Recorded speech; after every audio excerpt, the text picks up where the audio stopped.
ನಮಸ್ತೆ and welcome to Shri vlogs YouTube channel. ಇವತ್ತಿನ ದಿವಸ ಹೆಸರು ಕಾಳಲ್ಲಿ ಕಟ್ಟಿನ ಸಾಂಬಾರನ್ನು ಮಾಡ್ತಾ ಇದ್ದೀವಿ. ಹಾಗೆ ಅದರ ಪಲ್ಯವನ್ನು ಕೂಡ ಮಾಡ್ತಾ ಇದ್ದೀವಿ. ಒಂದೇ ಒಂದು ಹೆಸರು ಕಾಳನ್ನು ಇಟ್ಕೊಂಡು ಇದರಲ್ಲಿ ಸಾಂಬಾರು ಮತ್ತು ಪಲ್ಯವನ್ನು ಯಾವ ರೀತಿ ಮಾಡೋದು ಅಂತ ಈ ವಿಡಿಯೋದಲ್ಲಿ ತೋರಿಸ್ಕೊಡ್ತಾ ಇದ್ದೀವಿ. ಇದು ಸಿಂಪಲ್ ಆದ ಇಂಗ್ರೀಡಿಯೆಂಟನ್ನು ಬಳಸಿ ಮಾಡೋವಂಥದ್ದು. ಮಸಾಲ ಪದಾರ್ಥಗಳನ್ನು ಅತಿ ಕಡಿಮೆ ಬಳಸ್ತಾ ಇದ್ದೀವಿ. ಯಾವುದೇ ಮಸಾಲ ಪದಾರ್ಥಗಳು ಇಲ್ಲ ಅಂತಲೇ ಹೇಳ್ಬೋದು. ಆ ಥರ ಒಂದು ಸಿಂಪಲ್ ಮತ್ತು ಈಸಿ ಆದಂಥ ರೆಸಿಪಿ ಕಟ್ಟಿನ ಸಾಂಬಾರು ಮತ್ತು ಪಲ್ಯವನ್ನು ಮಾಡುವಂಥದ್ದು. ಈ ರೆಸಿಪಿಗೆ 2 ಕಪ್ನಷ್ಟು ಹೆಸರು ಕಾಳನ್ನು ತೊಗೊಂಡಿದ್ದೀನಿ. ಆ ಹೆಸರು ಕಾಳನ್ನು ಹಾಕಿ ಚೆನ್ನಾಗಿ ಡ್ರೈ ರೋಸ್ಟ್ ಮಾಡ್ತಾ ಇದ್ದೀನಿ. ಯಾವುದೇ ಆಯಿಲ್ ಅಥವಾ ತುಪ್ಪವನ್ನು ಬಳಸಿಲ್ಲ. ಅಲ್ಲಿ ಈಗ ಏನು ಹುರ್ಕೊಂಡಿದ್ದೀವಿ ನೋಡ್ತಾ ಇರ್ಬೋದು. ಈ ಥರ ಕಲರ್ ಚೇಂಜ್ ಆಗೋವರೆಗೂ ನಾವು ಹೆಸರು ಕಾಳನ್ನು ಹುರ್ಕೋಬೇಕು. ಹೆಸರು ಕಾಳನ್ನು ಚೆನ್ನಾಗಿ ಹುರ್ಕೊಂಡ ನಂತರ ಇದನ್ನು ತೆಗಿತಾ ಇದ್ದೀನಿ. ನಾನು ಇದನ್ನು ವಾಶ್ ಮಾಡಿರ್ತಿಲ್ಲ. ಬಿಫೋರ್ ದ್ಯಾಟ್ ನಾನು ಇದನ್ನು ಕುಕ್ ಮಾಡಿದ್ದೀನಿ, ಅಂದರೆ ಫ್ರೈ ಮಾಡ್ಕೊಂಡಿದ್ದೀನಿ. ಆ ಫ್ರೈ ಮಾಡಿಕೊಂಡು ಆದ ನಂತರ ವಾಶ್ ಮಾಡಿಕೊಂಡು ಈಗ ಬೇಯಲಿಕ್ಕೆ ಇಡ್ತಾ ಇದ್ದೀನಿ. ಸೊ ಇದೆಲ್ಲ ಚೆನ್ನಾಗಿ ಕುದಿಬೇಕು, ಅಂದರೆ ಬೇಯಬೇಕು. ರುಚಿಗೆ ತಕ್ಕಷ್ಟು ಉಪ್ಪನ್ನು ಹಾಕಿಬಿಟ್ಟು ಚೆನ್ನಾಗಿ ಬೇಯಲಿಕ್ಕೆ ಬಿಟ್ಟಿದ್ದೀನಿ. ಇದು ಕುಕ್ ಆಗೋವರೆಗೂ ನಿಮಗೆ ಯಾವುದೇ ರೀತಿಯಾದ ಕೆಲಸ ಇಲ್ಲ. ಒಂದು 1/4 ಟೀ ಸ್ಪೂನಷ್ಟು ಅರಿಶಿನ ಪುಡಿಯನ್ನು ಬಳಸ್ತಾ ಇದ್ದೀನಿ, ಒಳ್ಳೆ ಕಲರ್ ಕೊಡಲಿ ಅಂತೇಳಿ. ನಂತರದಲ್ಲಿ ಈಗ ಕಟ್ಟಿನ ಸಾಂಬಾರು ಏನಪ್ಪ ಮಾಡ್ತಾ ಇದ್ದೀವಿ ಅಂತಂದರೆ ಅದಕ್ಕೆ ಬೇಕಾಗಿರೋಂಥ ಇಂಗ್ರೀಡಿಯೆಂಟ್ನ ಈಗ ರೆಡಿ ಮಾಡ್ಕೊಳ್ತಾ ಇದ್ದೀನಿ. ಈಗ ಒಂದು 2 ಎಳೆಯಷ್ಟು ಕರಿಬೇವನ್ನು ಹಾಕಿ ಎಣ್ಣೆಯೊಂದಿಗೆ ಚೆನ್ನಾಗಿ ಫ್ರೈ ಮಾಡಿ ತೆಗೆದೆ. ಹಾಗೆಯೇ 1 ಈರುಳ್ಳಿಯನ್ನು ಸ್ವಲ್ಪ ನೀರು ಹಾಕೋ ಅವಶ್ಯಕತೆ ಇಲ್ಲ. ಇದಕ್ಕೆ ಸ್ವಲ್ಪ ಆಯಿಲನ್ನು ಹಾಕಿ ಚೆನ್ನಾಗಿ ಫ್ರೈ ಮಾಡ್ಕೊಳ್ತಾ ಇದ್ದೀನಿ. ಅಂಟಿಲ್ ಕಲರ್ ಚೇಂಜ್ ಆಗೋವರೆಗೂ ಕೂಡ ಈ ಈರುಳ್ಳಿಯನ್ನು ಚೆನ್ನಾಗಿ ಫ್ರೈ ಮಾಡ್ಕೋಬೇಕು. ಸೊ ಇದೆಲ್ಲ ನೋಡ್ತಿರ್ಬೋದು, ಸ್ವಲ್ಪ ಕಲರ್ ಚೇಂಜ್ ಆಗ್ತಾ ಇದೆ. ಹಾಗೆಯೇ ಫ್ರೈ ಕೂಡ ಆಗಿದೆ. ಈರುಳ್ಳಿ ತೆಗೆದಿದ್ದೀನಿ. ಈ ಹಂತದಲ್ಲಿ ಒಂದು 2 ಬೆಳ್ಳುಳ್ಳಿಯನ್ನು ಹಾಕ್ತಾ ಇದ್ದೀನಿ. ಇಲ್ಲಿ ಜವಾರಿ ಬೆಳ್ಳುಳ್ಳಿಯನ್ನು ಬಳಸ್ತಾ ಇರೋದ್ರಿಂದ ಸಿಪ್ಪೆಯನ್ನು ತೆಗೆದಿಲ್ಲ. ಅದೇ ನೀವು ಹೈಬ್ರಿಡ್ ಬೆಳ್ಳುಳ್ಳಿ ಸಿಪ್ಪೆ ದಪ್ಪ ಇರುತ್ತೆ, ಹಾಗಾಗಿ ಅದನ್ನು ತೆಗಿಲೇಬೇಕಾಗುತ್ತೆ. ತೆಗೆದುಬಿಟ್ಟು ಬಳಸಿ. ಸೊ ಇಲ್ಲಿ 2 ಬೆಳ್ಳುಳ್ಳಿಯನ್ನು ಸ್ವಲ್ಪ ಹುರ್ಕೊಂಡು ಆದ ನಂತರ ಒಂದು 9 ರಿಂದ 10 ಒಣಮೆಣಸಿನ್ಕಾಯನ್ನು ಹಾಕ್ತಾ ಇದ್ದೀನಿ. ಇದು ನಿಮ್ಮ ಖಾರದ ಅನುಗುಣವಾಗಿ ಈ ಡ್ರೈ ರೆಡ್ ಚಿಲ್ಲಿ ಏನಿದೆ ಅದನ್ನು ಹಾಕಿ ಚೆನ್ನಾಗಿ ಫ್ರೈ ಮಾಡ್ಕೋಬೇಕಾಗುತ್ತೆ. ನಾನಿಲ್ಲಿ ಜಾಸ್ತಿ ತೊಗೊಂಡಿದ್ರು ಖಾರಕ್ಕೆ ಎಷ್ಟು ಬೇಕೋ ಅಷ್ಟನ್ನೇ ಬಳಸೋದು.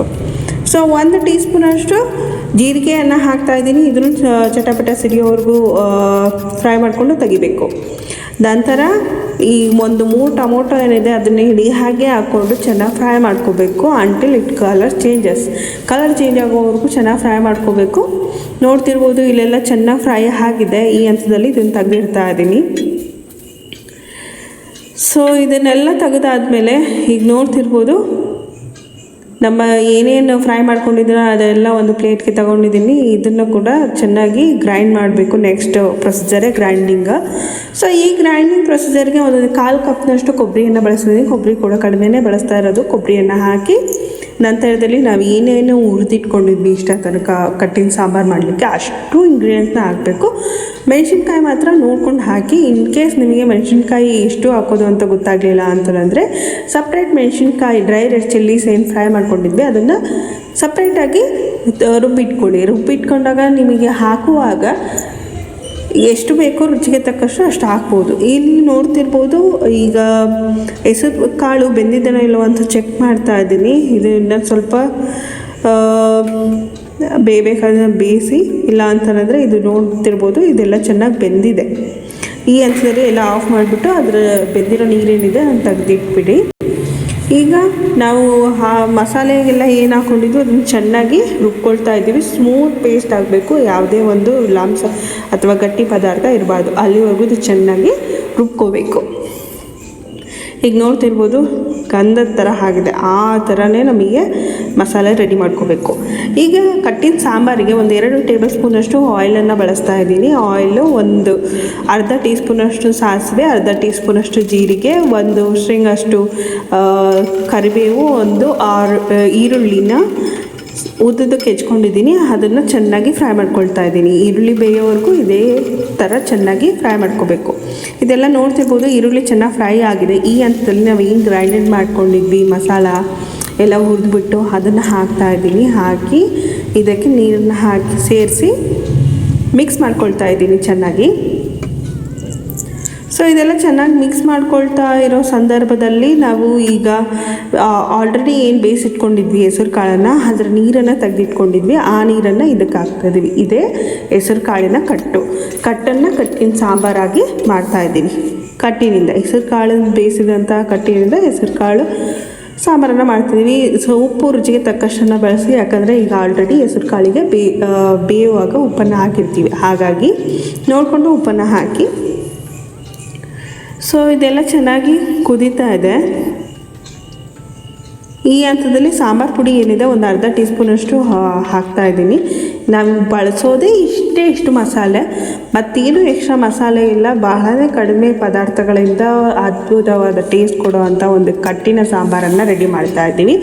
ಈಗ ನೋಡ್ತಿರ್ಬೋದು ಸಾಂಬಾರೆಲ್ಲ ಚೆನ್ನಾಗಿ ಕುದೀತಾ ಇದೆ. ಇದೆಲ್ಲ ಬುರುಕು ಕಡಿಮೆ ಆಗಿ ಕ್ಲಿಯರ್ ಸಾಂಬಾರು ಬರಬೇಕು, ಅಲ್ಲಿವರೆಗೂ ಇದು ಚೆನ್ನಾಗಿ ಕುದಿಬೇಕು. ಅಲ್ಲಿವರೆಗೂ ನಾವು ವೆಯ್ಟ್ ಮಾಡಲೇಬೇಕು. ಸೊ ಇದೆಲ್ಲ ನೋಡ್ತಿರ್ಬೋದು ಚೆನ್ನಾಗಿ ಕುದೀತಾ ಇದೆ. ಇದೆಲ್ಲ ಕ್ಲಿಯರ್ ಆಗ್ತಾ ಇದೆ. ಚೆನ್ನಾಗಿ ಕುದೀತಾ ಇದೆ ಅಲ್ಲ ಸಾಂಬಾರು. ಸೊ ಇದು ನಮ್ಮ ಕಟ್ಟಿನ sambar is ready to taste. ನೀವಿಲ್ಲಿ ನೋಡ್ತಿರ್ಬೋದು ಕನ್ಸಿಸ್ಟೆನ್ಸಿ, ನಾವು ಈ ಥರ ಕನ್ಸಿಸ್ಟೆನ್ಸಿ ಮಾಡ್ಕೊಂಡಿದ್ದೀವಿ. ನೀವು ಬೇಕಿದ್ದರೆ ನೀರನ್ನು ಕಡಿಮೆಯಾಗಿ ಗಟ್ಟಿ ಸಾಂಬಾರನ್ನು ಕೂಡ ಮಾಡ್ಕೋಬೋದು. ಇದು ಗಟ್ಟಿಯಾಗೇ ಇದೆ. ನೆಕ್ಸ್ಟ್ ಈಗ ಪಲ್ಯದ ತಯಾರಿಯನ್ನು ಯಾವ ರೀತಿ ಮಾಡ್ಕೊಳ್ತಾ ಇದ್ದೀವಿ ಅಂತ ನೋಡ್ತಿರ್ಬೋದು.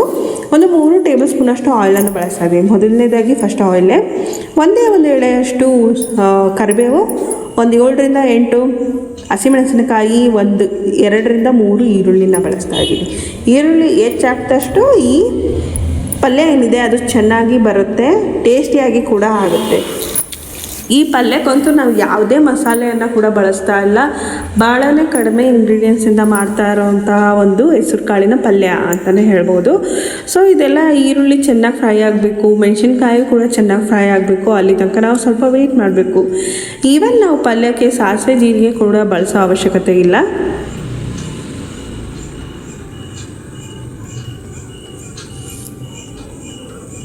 ಈಗ ಒಗ್ಗರಣೆಗೆ ಒಂದು ಸ್ವಲ್ಪ ಉಪ್ಪನ್ನು ಹಾಕ್ತಾ ಇದ್ದೀನಿ. ಈಗ ಆಲ್ರೆಡಿ ಕಾಳಲ್ಲಿ ಉಪ್ಪಿರುತ್ತೆ, ನೋಡ್ಕೊಂಡು ಹಾಕಬೇಕು ಉಪ್ಪನ್ನು. ಜಾಸ್ತಿ ಉಪ್ಪು ಹಾಕಿದರೆ ಪಲ್ಯ ರುಚಿಯಾಗಿರೋದಿಲ್ಲ, ಹಾಗಾಗಿ ನೋಡ್ಕೊಂಡು ಉಪ್ಪನ್ನು ಹಾಕಬೇಕು. ಸೊ ಇದೆಲ್ಲ ಚೆನ್ನಾಗಿ ಫ್ರೈ ಆಗ್ತಾ ಇದೆ. ನೋಡ್ತಿರ್ಬೋದು ಇಲ್ಲಿ ಈರುಳ್ಳಿ ಎಲ್ಲ ಚೆನ್ನಾಗಿ ಬೇಯ್ತಿರೋ ಅಂಥದ್ದು. ಸೊ ಈಗೇನು ಕುಕ್ ಮಾಡಿ ಇಟ್ಕೊಂಡಿದ್ವಿ ಅಂದರೆ ಬೇಯಿಸಿಟ್ಕೊಂಡಿದ್ವಿ ಹೆಸರು ಕಾಳನ್ನು, ಅದನ್ನು ಹಾಕಿ ಸ್ವಲ್ಪ ಫ್ರೈ ಮಾಡ್ಕೋಬೇಕು ಒಗ್ಗರಣೆಯೊಂದಿಗೆ. ಒಗ್ಗರಣೆಯ ಖಾರ ಈ ಕಾಳಿಗೆ ಹಿಡಿಬೇಕು, ಅಲ್ಲಿವರೆಗೂ ಇದು ಚೆನ್ನಾಗಿ ಫ್ರೈ ಮಾಡ್ಕೋಬೇಕು. ಒಂದು ಸ್ವಲ್ಪ ಹೊತ್ತು ಇದು ಚೆನ್ನಾಗಿ ಫ್ರೈ ಆದಮೇಲೆ ಸ್ವಲ್ಪ ಖಾರನೆಲ್ಲ ಹಿಡ್ಕೊಂಡು ಆದಮೇಲೆ ನೆಕ್ಸ್ಟು ಪ್ರೊಸೀಜರು ಒಂದು ಸ್ವಲ್ಪ ಹುಳಿ ಬೇಕಲ್ಲ ಪಲ್ಯಕ್ಕೆ, ಹಾಗಾಗಿ ಒಂದು ಅರ್ಧ ನಿಂಬೆಹಣ್ಣಿನ ರಸವನ್ನು ಹಾಕ್ತಾ ಇದ್ದೀನಿ ನಮ್ಮ ಪಲ್ಯಕ್ಕೆ. ಇದು ಒಳ್ಳೆ ಟೇಸ್ಟ್ ಕೊಡುತ್ತೆ. ಸಿಂಪಲ್ ಆದ ಇಂಗ್ರೀಡಿಯೆಂಟ್ಸ್, ಹೆಲ್ತಿ ರೆಸಿಪಿ ಅಂತಲೇ ಹೇಳ್ಬೋದು. ಹಾಗೆಯೇ ಇದಕ್ಕೆ ಕೊಬ್ಬರಿ ತುರಿಯನ್ನು ಬಳಸ್ತಾ ಇದ್ದೀನಿ. ಒಂದು 1/4 ಕಪ್ನಷ್ಟು ಕೊಬ್ಬರಿ ತುರಿಯನ್ನು ಬಳಸಿ ಅದನ್ನು ಮಿಕ್ಸ್ ಮಾಡಿ ಚೆನ್ನಾಗಿ ಸ್ವಲ್ಪ ಫ್ರೈ ಮಾಡಿಕೊಂಡ್ರೆ ಆಯಿತು. ಸಿದ್ಧ ಆಯಿತು ನಮ್ಮ ಹೆಸರು ಕಾಳಿನ ಪಲ್ಯ. ಈಗ ಆಲ್ರೆಡಿ ಕಟ್ಟಿನ ಸಾಂಬಾರನ್ನು ಮಾಡೋದನ್ನು ನೋಡಿದ್ರಿ. ಈಗ ಅದೇ ಹೆಸರು ಕಾಳಿನಿಂದ ಪಲ್ಯ ಯಾವ ರೀತಿ ಮಾಡೋದು ಅಂತ ನೋಡಿದ್ರಿ. ಸಂಪೂರ್ಣವಾದ ರೆಸಿಪಿ, 0 ವೇಸ್ಟ್ ರೆಸಿಪಿ ಅಂತಲೇ ಹೇಳ್ಬೋದು. ಈಸಿ ಆ್ಯಂಡ್ ಕ್ವಿಕ್ಕಾಗಿ ಆಗುವಂಥ ರೆಸಿಪಿ. ಇದೇ ಥರ ರೆಸಿಪೀಸಿಗಾಗಿ ನಮ್ಮ ಶ್ರೀ ವ್ಲಾಗ್ಸ್ ಯೂಟ್ಯೂಬ್ ಚಾನಲ್ನ ಸಬ್ಸ್ಕ್ರೈಬ್ ಮಾಡಿ. If you like this recipe, please like the video, share the video and subscribe to my channel for more such recipes. Thank you very much for watching this recipe.